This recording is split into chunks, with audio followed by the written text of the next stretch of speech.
Market میں 2 number پیر ہیں جی، یہ سب سے بڑی بات یہ ہے، 2 نمبر پیر ہیں جی، پیروں کو چھوڑ دو۔ 2 نمبر لوگ ہیں جو کہتے ہیں ہم صوفی ہیں، ان کو، اولیاء اللہ کو چھوڑ دو، صوفیاء کو چھوڑ دو، اس خانقاہی سسٹم کو چھوڑ دو۔ کیوں جی؟ 2 نمبر بندے آ گئے۔ میں آپ سے پوچھتا ہوں، جتنے لوگ یہاں بیٹھے ہیں جواب دیں، بازار میں 2 نمبر سونا بکتا ہے یا نہیں؟ بولیں جی، بولیں، اگر بکتا ہے تو بولیں، بکتا ہے یا نہیں؟ 2 نمبر پیسے 1000 5000 کے نوٹ بازار میں، مارکیٹ میں موجود ہیں یا نہیں؟ اب کوئی کہے کہ بھائی اپنے گھر میں جو اصلی سونا پڑا ہے نکال کے باہر پھینکو، کیوں؟ بازار میں 2 نمبر ہے۔ گھر میں، جیب میں، اکاؤنٹ میں جتنے اصلی پیسے ہیں نکال کے پھینک دو، کیوں؟ بازار میں 2 نمبر آ گئے ہیں۔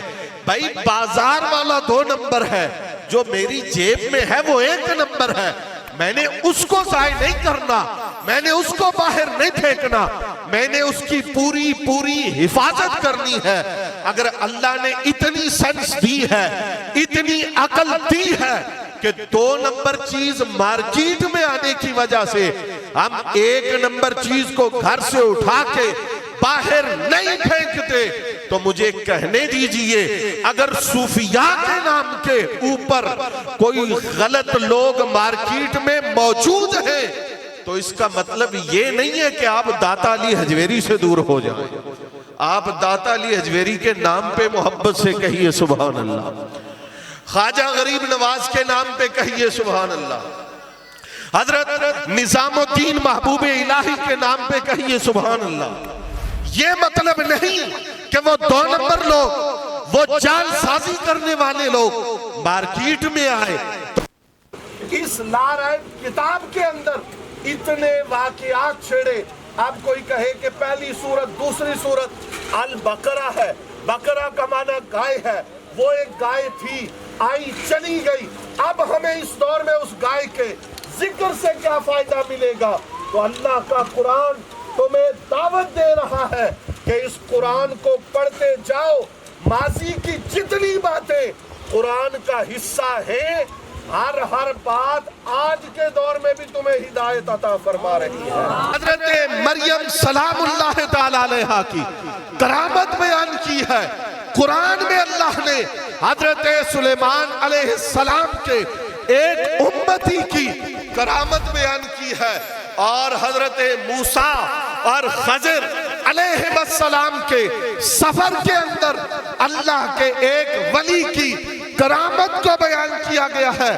ایک جملہ میرا سن لو، دل میں بٹھا لو، قاری الطاف صاحب موجود ہیں، علماء موجود ہیں، ان سے پوچھیں، حضرت سلیمان علیہ السلام کی امت کا جو ولی تھا، جو تخت بلقیس لے کے آیا، سورہ بقرہ کے اندر جس گائے کا ذکر ہے وہ گائے جس ولی کی تھی، حضرت موسیٰ خضر علیہ السلام نے جس ولی کے بچوں کے خزانے کی حفاظت فرمائی، ان سارے اولیاء کا مقام زیادہ ہے یا غوث پاک کا مقام زیادہ ہے؟ حضور کی امت ساری امتوں سے افضل، حضور کی امت کے ولی ساری امتوں کے اولیاء سے افضل۔ وجہ یہ ہے کہ ہمارے آقا سارے رسولوں سے افضل ہیں۔ اب قرآن جو بیان کرتا ہے کہ پلک جھپکنے سے پہلے تخت بلقیس ولی لے کے آیا، اگر بنی اسرائیل کے ایک ولی کی یہ کرامت ہے تو جو آج کہے غوث پاک کی کرامت کہانی ہے، غریب نواز کی کرامت کہانی ہے، اسے یہ کہو اللہ کا قرآن اگر بنی اسرائیل کے ولی کی کرامت بیان کرتا ہے تو امت مصطفیٰ کے ولیوں کا مقام بنی اسرائیل کے اولیاء کے مقام سے اللہ نے بلند فرمایا ہے۔